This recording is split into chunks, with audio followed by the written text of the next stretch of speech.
Hello students, O2IS academy में आपका बहुत बहुत स्वागत है। जैसा कि आप जानते हैं HCS का जो प्रीलिम्स है वो ऑलरेडी हो चुका है और यहाँ पे बहुत सारे बच्चों ने क्वालिफाई किया है जो कि मेंस के लिए एलिजिबल हैं। तो मेंस की प्रेपरेशन करने के लिए यहाँ पे हम जून तक के हमने करंट अफेयर्स ऑलरेडी कवर कर लिए थे। जुलाई और अगस्त 2022 के करंट अफेयर्स हम कवर करने वाले हैं, जिसका फर्स्ट लेक्चर ऑलरेडी हो चुका है, that is diseases in news. आज हम जो करने वाले हैं दैट इज़ गवर्नमेंट स्कीम्स। तो शुरू करने से पहले अगर आपको इस वीडियो की PDF चाहिए तो आप हमारी O2IS एकेडमी की ऐप को जाकर डाउनलोड कर सकते हैं। वहाँ पर आपको HCS मेंस के नाम से एक कोर्स मिल जाएगा, जिसके कंटेंट सेक्शन के अंदर आपको करंट अफेयर्स की जो PDF है वो मिल जाएगी। इसके अलावा आपको हमारी ऐप के ऊपर HCS मेंस की जो टेस्ट सीरीज़ है वो भी मिल जाएगी। आप जाकर उसको एक्सप्लोर कर सकते हैं और बेसिकली जो टेस्ट हैं उसको प्रैक्टिस कर सकते हैं। तो सबसे पहले हम बात करते हैं आज की जो सबसे पहली गवर्नमेंट स्कीम है, दैट इज़ ग्रामीण उद्यमी प्रोजेक्ट, जो कि नेशनल स्किल डेवलपमेंट कॉर्पोरेशन और सेवा भारती एंड युवा विकास सोसाइटी ने मिलकर इसको लॉन्च किया है। तो बेसिकली इस प्रोजेक्ट के अंदर होने क्या वाला है, जो भी ट्राइबल पीपल हैं उनको यहाँ पे स्किल डेवलपमेंट करवाई जाएगी और इसके लिए ये पर्टिकुलर जो स्टेट्स हैं उनको सिलेक्ट किया गया है कि सबसे पहले कौन कौन सी स्टेट्स के अंदर ये जो प्रोजेक्ट है उसको इम्प्लीमेंट किया जाएगा। तो बेसिकली अगर मैं नेशनल स्किल डेवलपमेंट कॉर्पोरेशन के बारे में यहाँ पर बात करूँ तो ये एक ऐसी नॉन प्रॉफिट ऑर्गेनाइजेशन है जो कि कंपनीज एक्ट 1956 के द्वारा बनाई गई थी। ऐसे तो बनाने के लिए हमारी जो मिनिस्ट्री ऑफ फाइनेंस है उन्होंने इसको बनाया था as a public private partnership, लेकिन ये जो आपका NSDC है ये एक पर्टिकुलर मिनिस्ट्री के अंदर आता है जो कि है आपकी ministry of skill development and entrepreneurship. अब क्योंकि ये एक नॉन प्रॉफिट ऑर्गेनाइजेशन है तो इसका जो स्टेक है, अगर मैं उसके बारे में बात करूं तो 49% स्टेक जो है इसका वो प्राइवेट कंपनीज के पास है और जो 51% स्टेक है वो गवर्नमेंट के पास है। दैट मीन्स ये एक गवर्नमेंट कंपनी के अंदर ही कंसीडर हो जाती है।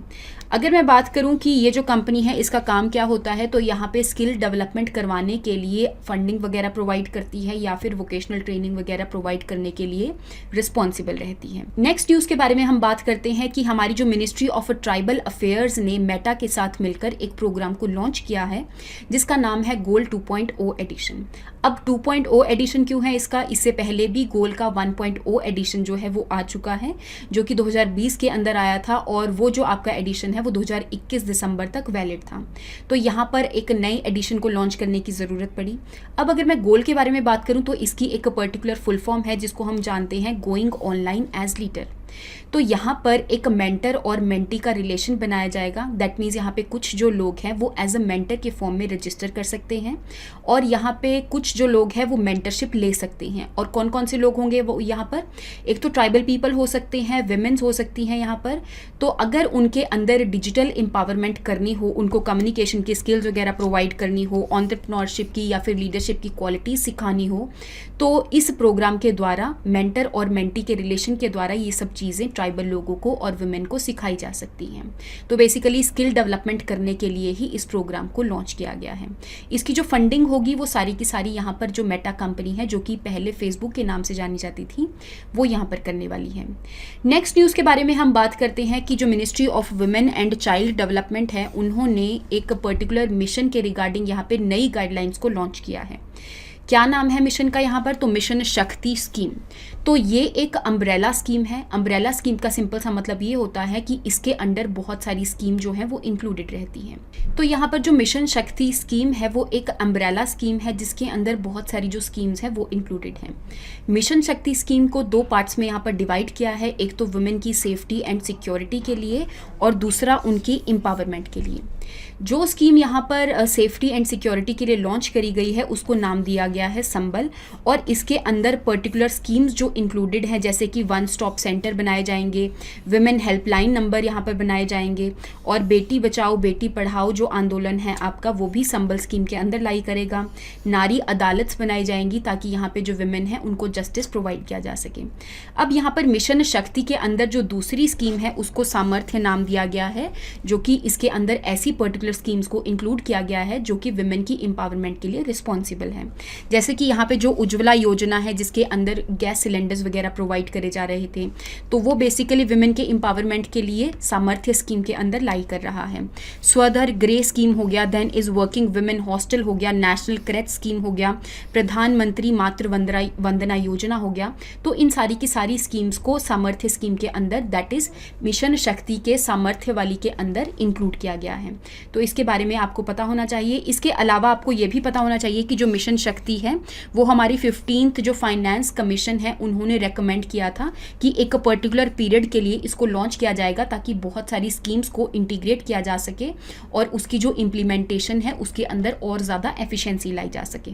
नेक्स्ट हम बात करते हैं कि हमारी जो ministry of skill development and entrepreneurship है उन्होंने नेशनल अप्रेंटिसशिप प्रमोशन प्लान को डायरेक्ट बेनिफिट ट्रांसफर के अंदर इंक्लूड करने की बात करी है। तो यहाँ पे कुछ ऑर्गेनाइजेशन होती हैं जो कि अप्रेंटिसशिप प्रोवाइड करती हैं, ट्रेनिंग वगैरह प्रोवाइड करती हैं, तो उनको फाइनेंशियल सपोर्ट देने के लिए या फिर यहाँ पर उनको स्टाइपन किया जाता है। कितना स्टाइपन किया जाता है? तो यहाँ पर सरकार का कुछ शेयर होता है जैसे कि 25% या फिर 1500 रुपये पर मंथ। तो ये जो है ये फाइनेंशियल सपोर्ट जो है उन ऑर्गेनाइजेशन को दिया जाता है, जो कि पहले अलग अलग तरीकों से दिया जाता था, लेकिन अब वो डायरेक्टली बैंक अकाउंट के अंदर ट्रांसफर कर दिया जाएगा और एक पर्टिकुलर ऑर्गेनाइजेशन के द्वारा जो कि आपकी नेशनल स्किल डेवलपमेंट कॉर्पोरेशन है। तो ये डायरेक्ट बेनिफिट ट्रांसफर करके उन ऑर्गेनाइजेशन को जो स्टाइपन है वो प्रोवाइड करेगी। नेक्स्ट स्कीम के बारे में हम बात करते हैं तो रिसेंटली जो आपकी मिशन वात्सल्य है उसकी भी गाइडलाइंस को यहाँ पर निकाला गया है। अब मिशन वात्सल्य है क्या यहाँ पर? तो आपके 2009 के अंदर हमारी जो ministry of women and child development है उन्होंने चाइल्ड की प्रोटेक्शन के लिए एक पर्टिकुलर स्कीम को लॉन्च किया था, जो कि बार बार कुछ कुछ सालों के बाद रीनेम होती गई। जैसे कि 2010 के अंदर यहाँ पे इंटीग्रेटेड चाइल्ड प्रोटेक्शन स्कीम इसको बना दिया गया, फिर उसके बाद 2017 के अंदर इसको चाइल्ड प्रोटेक्शन सर्विसेज स्कीम बना दिया गया और रिसेंटली 21 और 22 के अंदर इसको मिशन वात्सल्य के नाम से एक तरह से मॉडिफाई कर दिया है। अब इसके अंदर होगा क्या बेसिकली, तो यहाँ पे बच्चों को प्रोटेक्शन प्रोवाइड करने के लिए अलग अलग चीज़ों को इंक्लूड किया गया है। जैसे कि अगर बच्चों को सर्विसेज प्रोवाइड करनी है तो कैसे सर्विसेज डिलीवरी को स्ट्रेंथन किया जाना चाहिए, या फिर जितनी भी स्टैट्यूटरी बॉडीज़ हैं, जितनी भी मिनिस्ट्रीज़ हैं जो कि बच्चों को सर्विसेज प्रोवाइड करने के लिए रिस्पॉन्सिबल हैं, तो उनको उनकी फंक्शनिंग को कैसे इम्प्रूव किया जाना चाहिए और कैसे किसी भी इंस्टीट्यूशन को अपस्केल किया जाना चाहिए, उसको ज़्यादा फंडिंग वगैरह प्रोवाइड करी जानी चाहिए, या फिर अलग अलग NGOs वगैरह को भी इंक्लूड किया जाना चाहिए ताकि यहाँ पे बच्चों की ज़्यादा से ज़्यादा जो प्रोटेक्शन है वो की जा सके। या फिर कईयों को जैसे ट्रेनिंग वगैरह प्रोवाइड करनी जानी चाहिए कि कैसे आपने जो सर्विसेज हैं उनको डिलीवर करवाना है। तो ये सारी की सारी जो चीज़ें हैं बच्चों की प्रोटेक्शन के लिए मिशन वात्सल्य के अंदर इंक्लूडेड है। इसके बारे में आपको पता होना चाहिए। बाकी ये भी पता होना चाहिए कि कौन इस मिशन को इम्प्लीमेंट कर रहा है। जैसे इसके लिए एक पर्टिकुलर बोर्ड है जो कि आपकी विमेन एंड चाइल्ड डेवलपमेंट के जो सेक्रेटरी हैं वो इस बोर्ड को चेयर करते हैं। तो मिशन वात्सल्य प्रोजेक्ट अप्रूवल बोर्ड जो कि अलग अलग सर्विसेज को प्रोवाइड करने के लिए अलग अलग चीज़ों को यहाँ पर अप्रूव करते हैं। ये एक सेंट्रली स्पॉन्सर्ड स्कीम है। इसका सिंपल सा मतलब ये होता है कि इस स्कीम की इम्प्लीमेंटेशन के लिए जो फंड्स हैं वो सेंटर सरकार और आपकी जो स्टेट सरकारें हैं वो मिलकर यहाँ पर कंट्रीब्यूट करती हैं। उनका एक पर्टिकुलर शेयर होता है, जैसे अलग अलग स्टेट्स के लिए अलग अलग रेशो यहाँ पर होती है। नेक्स्ट हम बात करते हैं कि आपका जो डिजिटल इंडिया प्रोग्राम है जो कि कुछ दिनों के लिए यहाँ पर किया गया था, ऑर्गेनाइज किया गया था, तो इस टाइम पे एक पर्टिकुलर इवेंट को भी ऑर्गेनाइज किया गया जिसका नाम है इंडिया स्टैक नॉलेज एक्सचेंज।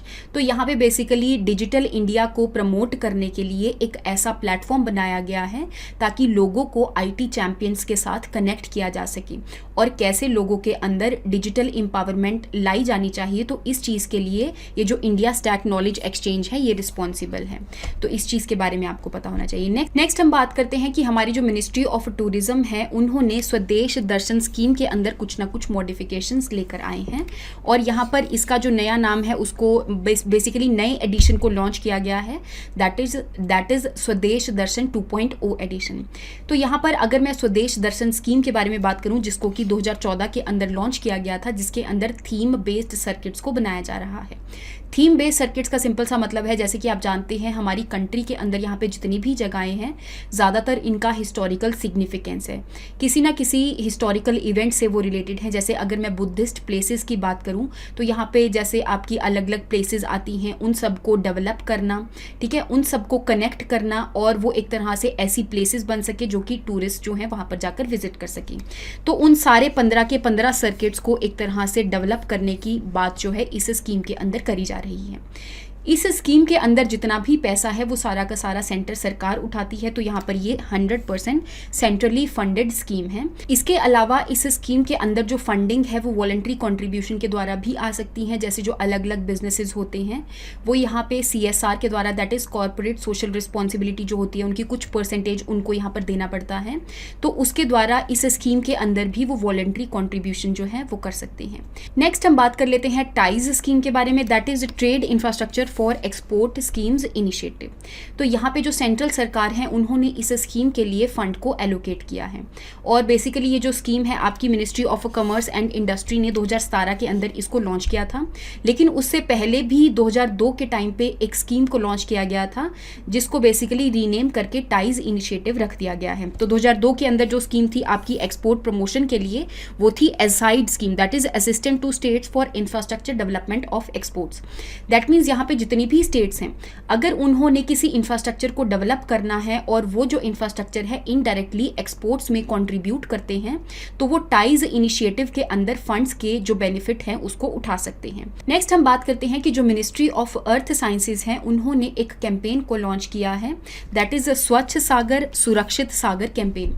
तो 75 डेज लॉन्ग ये कैंपेन है जिसके अंदर अलग अलग बीचेस को और अलग अलग जो रिवर्स वगैरह हैं उनको साफ किया जाएगा, स्पेशली जो कोस्टल एरियाज हैं उनको साफ किया जाएगा। तो जैसा कि आप जानते हैं कि 17 सितंबर को international coastal clean up day भी है, तो तब तक यहाँ पर इस कैंपेन को चलाया जा रहा है ताकि यहाँ पर ज़्यादा से ज़्यादा कोस्टल एरियाज को साफ किया जा सके। इसके अलावा इस कैंपेन के अंदर ही एक आपकी ऐप को भी लॉन्च किया गया है जिसका नाम है इको मित्रम ऐप। इस ऐप के ऊपर जो लोग हैं वो रजिस्टर कर सकते हैं और इस कैंपेन के अंदर पार्टिसिपेट कर सकते हैं। इसके अलावा ये जो ऐप है एक तरह से अवेयरनेस क्रिएट करने के लिए भी रिस्पॉन्सिबल है कि कैसे इन्वायरमेंटल पोल्यूशन को रिड्यूस किया जाना चाहिए और कैसे अपने आसपास वाले जो एरियाज हैं उनको साफ रखा जाना चाहिए। नेक्स्ट हम बात करते हैं कि हमारी जो ministry of women and child development है उन्होंने बेटी बचाओ बेटी पढ़ाओ के लिए नई गाइडलाइंस को इशू किया है। इस गाइडलाइंस के अंदर इन्होंने ये बताया है कि जो सेक्स रेशो एट बर्थ है उसको हर साल 2 पॉइंट्स तक इम्प्रूव किया जाएगा। इसके अलावा यहाँ पे जो इंस्टीट्यूशनल डिलीवरीज हैं उनको 95% परसेंटेज तक पहुँचाया जाएगा, और जितनी भी जो बच्चे हैं जिनके अंदर बहुत अच्छा अच्छा टैलेंट है खेलने के लिए तो उनको खेलो इंडिया के साथ लिंक किया जाएगा और अलग अलग उनको जो सर्विसेज वगैरह हैं उसके साथ भी लिंक किया जाएगा। जैसे सेल्फ डिफेंस की जो प्रैक्टिसेस हैं वो उनको समझाई जाएगी और अवेयरनेस वगैरह क्रिएट की जाएगी। और यहाँ पर जो एक आपका पर्टिकुलर एक्ट है जिसके अंदर जो फीमेल फिटिसाइड के जो केसेस हैं वो बहुत ज़्यादा होते हैं तो उसके रिगार्डिंग भी लोगों को अवेयर किया जाएगा। तो ये सब चीज़ें जो हैं वो नई गाइडलाइंस के अंदर इशू हुई हैं। अगर मैं बात करूँ बेटी बचाओ बेटी पढ़ाओ स्कीम के बारे में जो कि 2015 के अंदर इसको लॉन्च किया गया था ताकि यहाँ पर जितनी भी आपकी फीमेल फिटिसाइड के जो केसेस हैं उसको रिड्यूस किया जा सके, क्योंकि यहाँ पर लोग क्या करते थे अमीनोसेंटेसिस के अंदर एक तरह से वो क्या करते थे सेक्स डिटर्मिनेशन कर लेते थे और जैसे ही उनको पता चलता था कि ये एक गर्ल चाइल्ड है तो वहाँ पे उस टाइम पे फीटस को अबॉर्ट कर दिया जाता था।